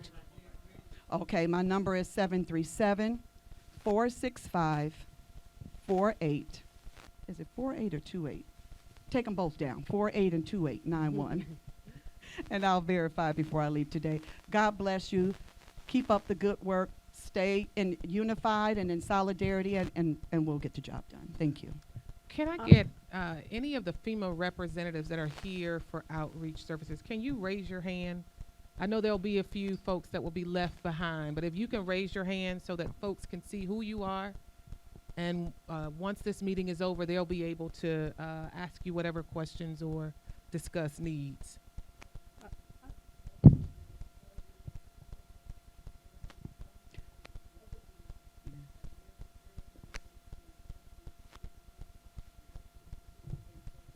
Thank you Great. so much, Mr. Muhammad. Thank Just in case you didn't hear him, we do have FEMA employees that are located on the outside, on the opposite side of the breezeway. In the event you were denied, they can look that up for you. They can help you file appeals, and they can also help you through the application process if need be.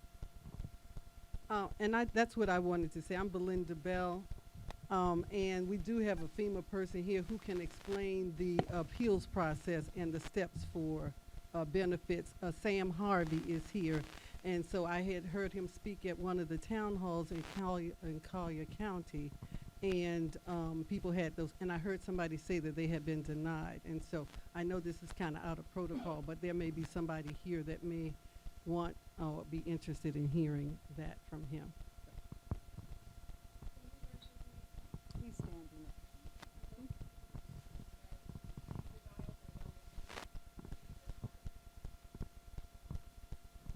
For those of you who have received denials, Sam Harvey, if you can just raise your hand.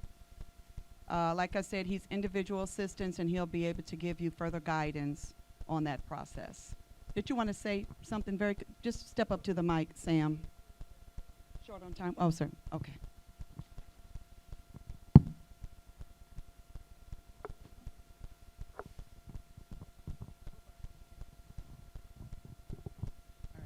Well, I know we are coming to a close. I just really want to thank, and again, I'm State Representative Fentress Driscoll, representing North Tampa, and I'm also the incoming Democratic leader for the Florida House of Representatives. And just on behalf of my district, on behalf of the Florida Legislative Black Caucus, I want to thank you. I want to thank the Dunbar and Harlem Heights community and all of you for coming out today and giving us this information. It is powerful.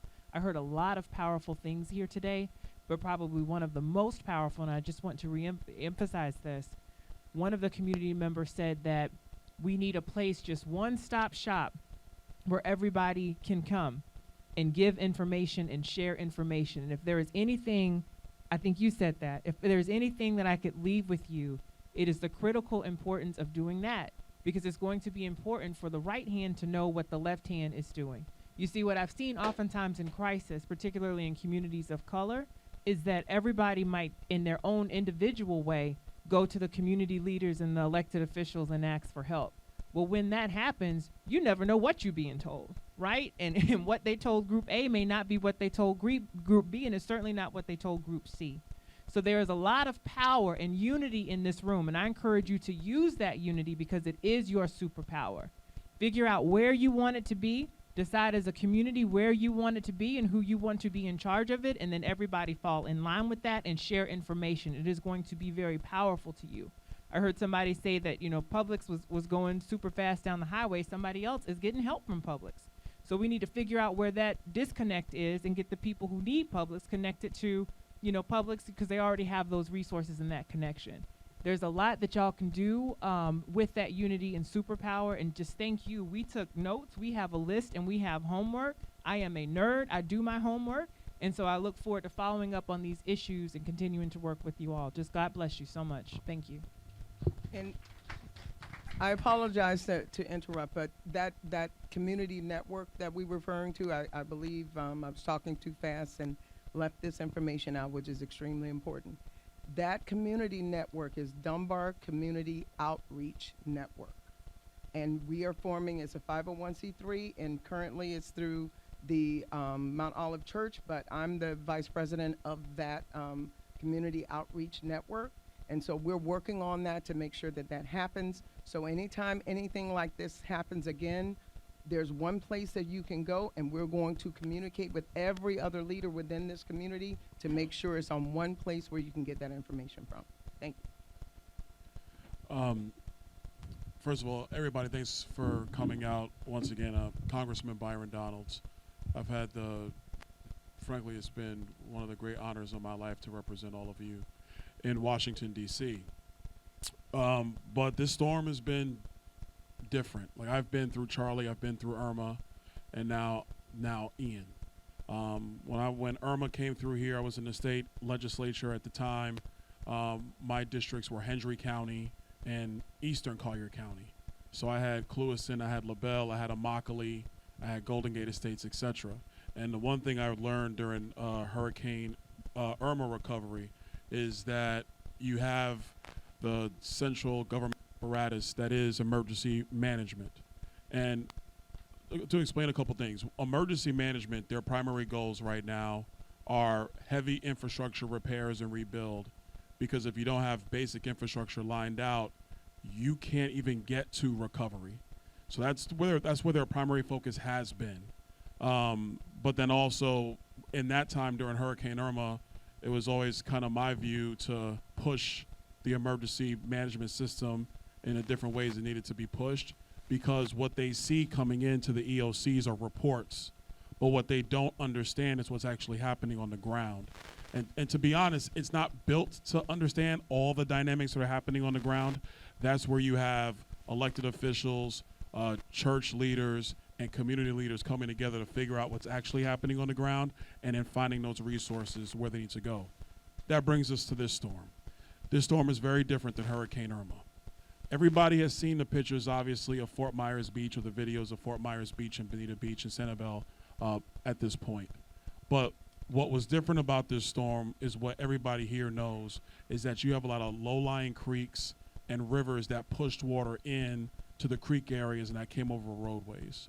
So all through Congressional District 19, we have low-lying areas that are in trailer parks. We have low-lying areas like in Brook Hill. We have low-lying areas like in Harlem Heights or like in Linda Loma. And I just want to give everybody an idea of what we're dealing with in totality. There are people who are living in trailer parks, RV parks. They don't have floors. The floors are compressed plywood. The compressed plywood is from the 70s. That compressed plywood basically was evaporated when the storm surge water came into those trailers. There are people who are elderly in Southwest Florida who are poor, who are still living in those trailers. They have nowhere else to go. And they would rather stay there than go somewhere else. And so what we've been doing in the congressional office has been triaging all these areas and trying to make sure all these areas get the various resources that they need. It was said earlier today about the next wave of recovery items, which, to be blunt, is not all food and water.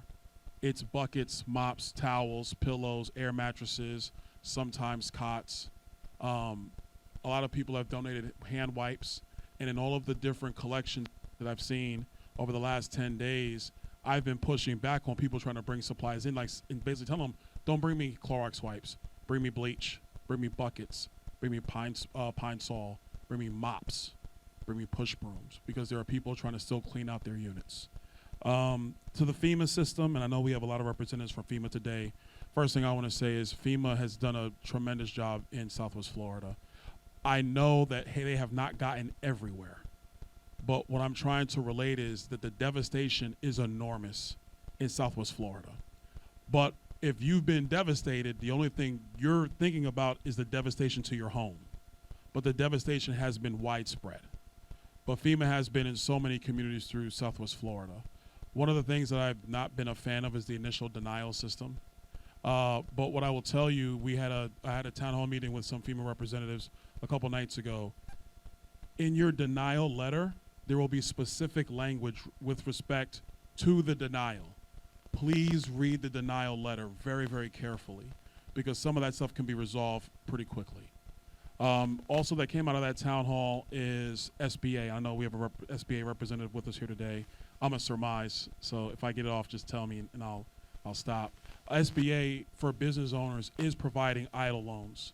These are the same EIDL loans similar to the pandemic that are available today for small business owners.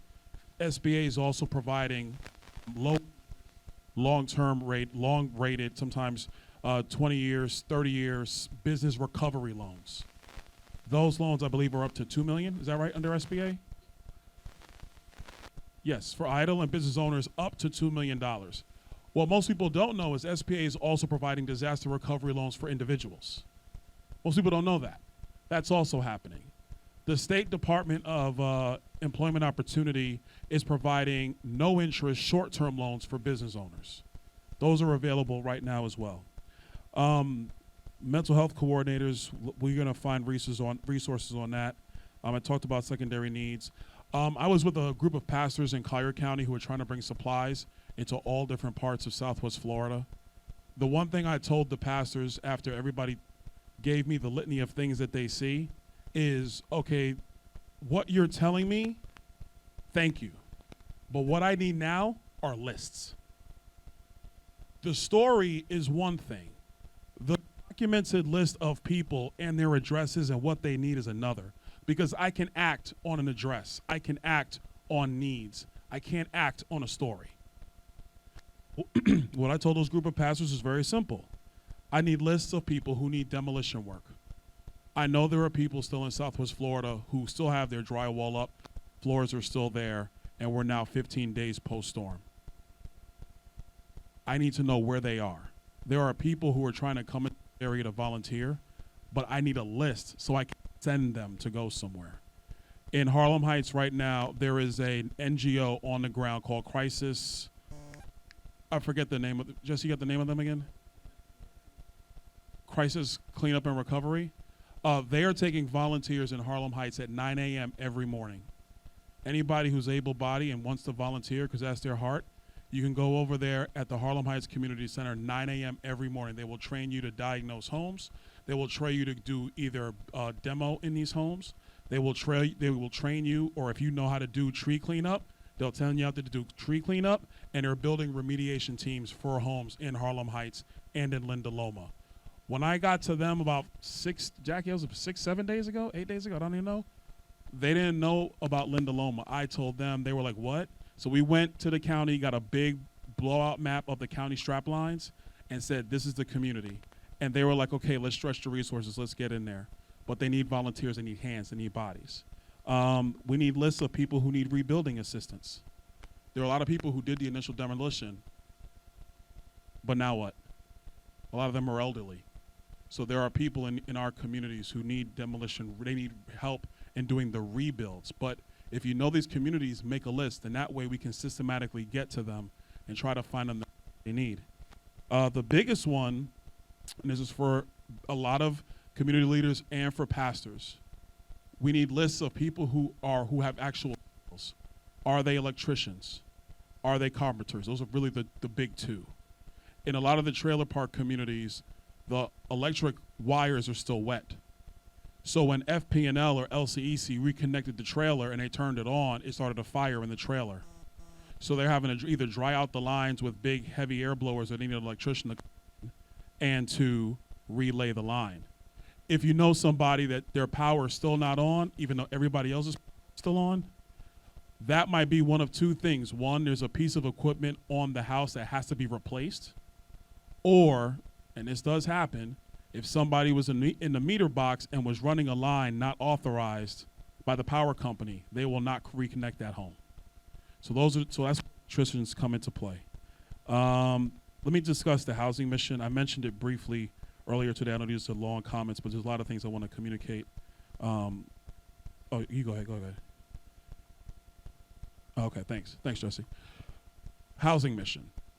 I was on the phone with Kevin Guthrie, who's the head of Florida Disaster Recovery Management, about 3 days ago.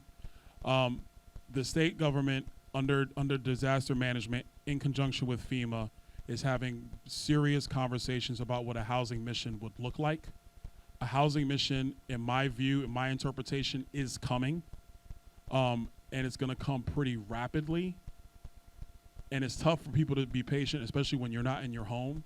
But I want everybody to understand that the state government and the federal government are not ignoring or abandoning the need for a housing mission. We know that we have a housing shortage in Southwest Florida before this storm. One of the secondary piece of this is a lot of the people who are being displaced are people who are either elderly on fixed income or they have young kids and they work in this community. We already had a working community housing problem. So that's something that's being seriously taken. That's not going away.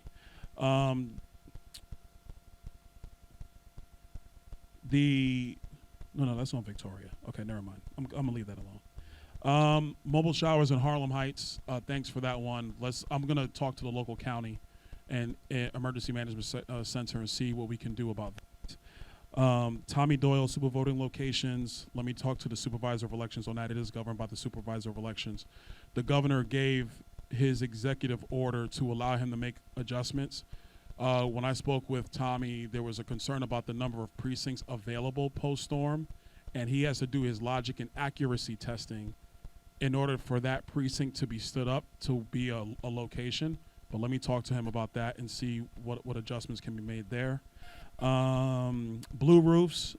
Operation Blue Roof is being run by the Army Corps of Engineers. Now listen, it's going to take time for them to come to your house.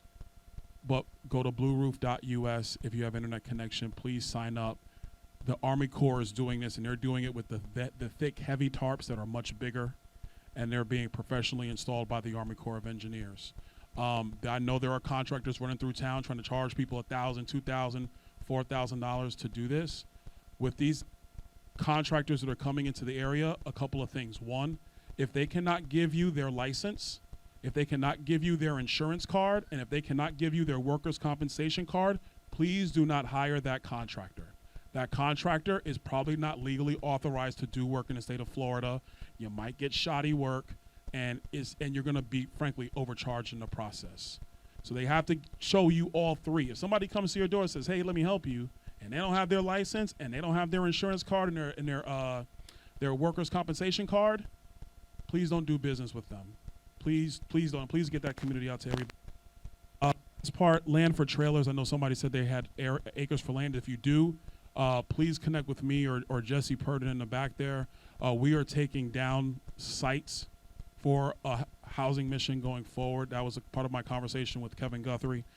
Last thing, on debris removal. We have extensive debris in Southwest Florida. Extensive debris. And I know I've every part of Southwest Florida now. I know everybody has some of debris. What I'm asking you here in Dunbar specifically is be patient, because I literally have areas where the debris is higher than the homes. So I want everybody to understand this. The debris is higher than the homes. So I get it. Nobody wants to see this stuff in front of their house, but please be patient, because we do have debris in some areas, it looked like they fought a war, and I'm not exaggerating. It looks literally like a war zone in some parts of Southwest Florida. I want to give out 2 pieces of quick information. First, this is my cell phone. It's 202-281-0514.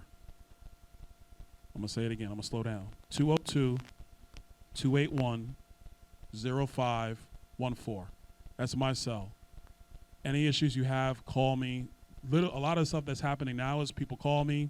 They call Jesse, they call somebody, we get an email, somebody sends me a message, somebody screenshots something and sends it to us, and we go out, we check it out, we see it firsthand.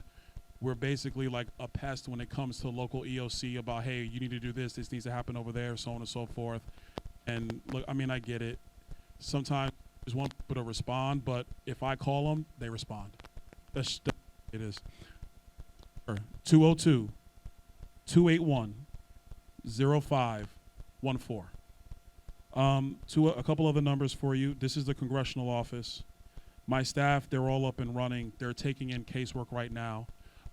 If you've been denied with FEMA, by FEMA, and you have your number, you have a denial letter from FEMA. I get it. Everybody's coming to FEMA right now. You can call my office. The members of my staff they're pests to the agencies. Like, they take pride in bothering the agencies. Sorry, guys. But they take pride in bothering the agencies. So call my staff. We will get on your case.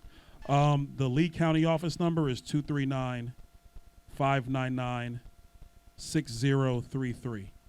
The Lee County office is 239-599-6033. The Collier office is 239-252-6225. That's 239-252-6225. It doesn't matter what number you call. We have people there. They are working. They're here. They're doing the work.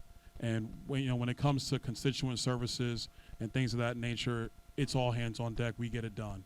I'm gonna pass the mic off to my colleague Darryl Rouson. I'm on my phone. Yeah.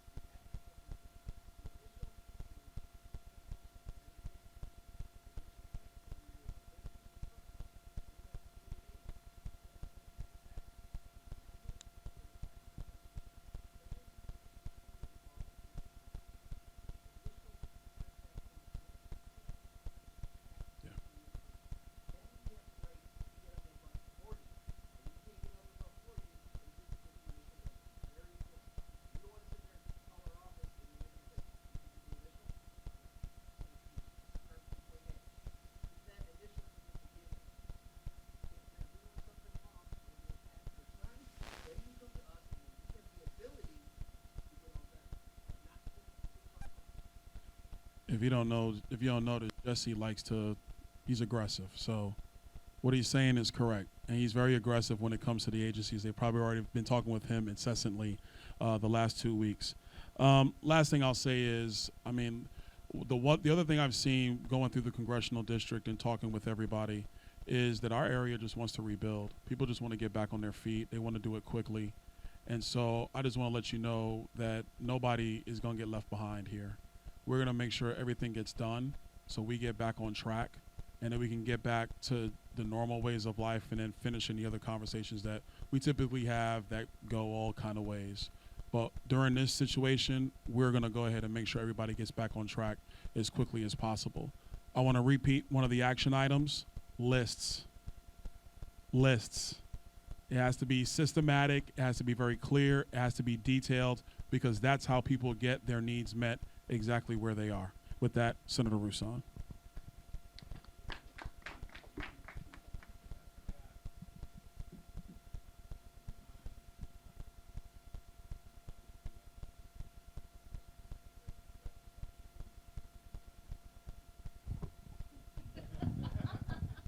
Hey man, I'm home. What you talking about?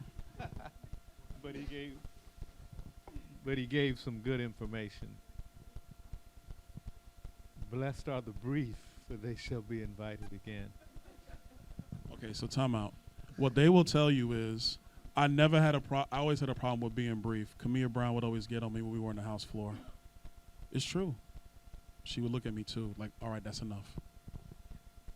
I want to thank you all for coming out today.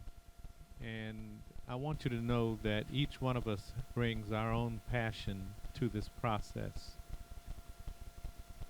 What's been mentioned today that has not been highlighted a whole lot, Kelandra Davis talked about it, and that's mental health. It's important, like Mr. Matthews said, to take care of the people who are taking care of the people who need help. When Hurricane Michael hit the Panhandle, I had been in the process of touring the state, visiting 43 drug treatment facilities, halfway houses, sober homes, emergency rooms of hospitals. I'm a recovering addict. I'm 24 years, 6 months, 3 weeks, and 2 days clean. And there's not a stronger senator in the Florida Senate on substance abuse and mental health than me. And I'm very grateful that the governor signed my bill, Senate Bill 282 this year, that dealt with peer specialists becoming certified to reach back and help those who are coming behind them. But it's important to take care of your mental health. It's important to remember that there's a population of people in treatment at Salus Care, at Operation PAR, at Central Florida Behavioral Health Care Network that deals with providers in Lee County and Collier County. This is a time when a lot of people relapse because of the stress, because of the strain. So we were here today to listen. We were here today to learn. And as a legislative Black Caucus, and Byron Donalds, even though we don't share the same party, we share the same passions for helping people. He was a great member of the Legislative Black Caucus in Tallahassee, and we're proud to be standing with him today. We will get back to you, and those aren't famous last words. Thank you for sharing. We heard a lot, and we're going to do the second part of this event today, and that is go see a few neighborhoods. Any final comments? Yeah.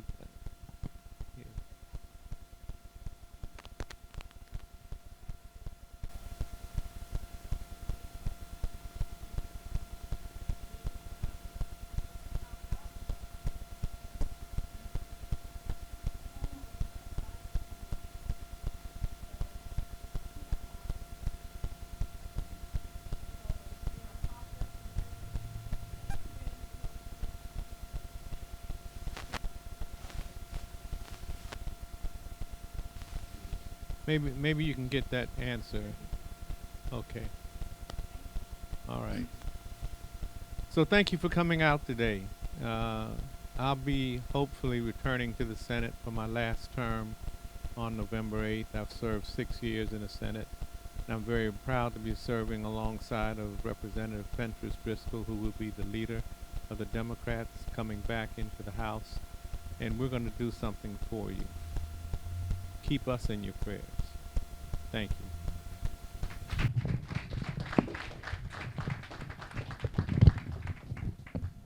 At this time, we would like all of the delegates that's going to participate in this third phase by going to various neighborhoods. We have a couple of vans. We can divide you into 2 vans, so please stay together so that can be coordinated with Mr. Matthews. Also, just to let you know, those leg quarters have been distributed already. So they went next door, according to Mr. Matthews. We'd like to once again thank all of you for coming here and listening. And I pray to God that we have achieved and accomplished what we set out to do. Have a great day. God bless.